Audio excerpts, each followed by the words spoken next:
जिस प्रकार से हरियाणा में 2 दिन बारिश होने के बाद मौसम बदला है, उसका असर अब लोगों के जनजीवन पर पड़ रहा है। दूसरी तरफ पहाड़ों में हो रही लगातार बर्फबारी से मैदानी इलाकों में भी शीतलहर का प्रकोप देखने को मिल रहा है।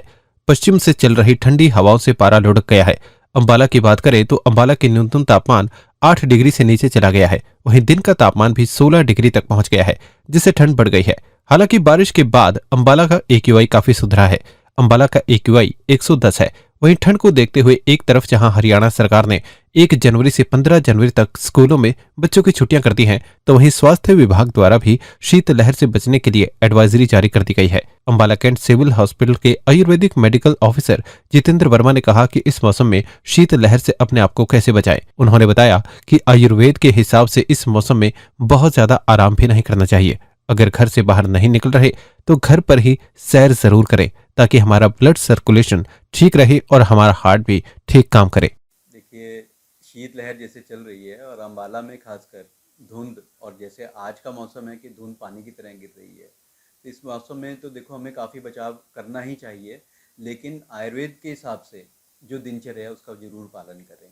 इस मौसम में देखो सुस्ती रहती है और हम ज़्यादातर घर पे ही रहते हैं, लेकिन हमें बहुत ज़्यादा आराम भी नहीं करना चाहिए ऐसे मौसम में, कि अगर घर से बाहर नहीं निकल रहे हैं तो घर पे भी सैर ना करें। ऐसा नहीं है, घर पे सैर ज़रूर करें, ताकि जो ब्लड सर्कुलेशन है हमारा सही रहे, हार्ट पंप ठीक तरीके से करे, हमारे पूरी बॉडी में ब्लड सप्लाई अच्छी तरीके से पहुँचे। और चिलबेंस हो जाते हैं कईयों को, आपने देखा होगा ऐसे मौसम में उंगलियां लाल हो जाती हैं, गाजर की तरह फूलने लगती हैं, है ना। ऐसे ही पैरों की उंगलियां काला होता है, ब्लड सर्कुलेशन हमारा उस तरह से कम होना शुरू हो जाता है। जो हमारी कैपिलरीज हैं, एंड एंड में उंगलियों की कोरें हैं, जो वो फूलने शुरू हो जाती हैं। तो प्रॉपर ब्लड सर्कुलेशन चलाने के लिए हमें घर पे ज़रूर सैर करें, जितनी कर सकें उतनी ज़रूर करें। दिन में सोना नहीं चाहिए, क्योंकि कब बढ़ेगा दिन में सोने से, तो हमारे अंदर जितनी भी सर्दी वाली दिक्कतें आती हैं सर्दी के मौसम में, जैसे खांसी, जुकाम, गला खराब, आँखों से पानी निकलना, ठीक है, ज़्यादातर ये बीमारियाँ शुरू होने का डर रहता है। तो दिन में सोना नहीं चाहिए। खान पान की अगर मैं बात करूँ, तो खाने पीने में हमें ज़्यादा चटपटी चीज़ों का आनंद आता है ऐसे मौसम में, है ना, लेकिन वो चीज़ें नहीं खानी चाहिए। जैसे हो गया बेसन, हो गया खटाई, हो गई तली चीज़ें, हो गई अचार, हो गया चावल, हो गया केला, हो गया दही, हो गया, ठीक है, ठंडा पानी, ये बिल्कुल बंद करना चाहिए।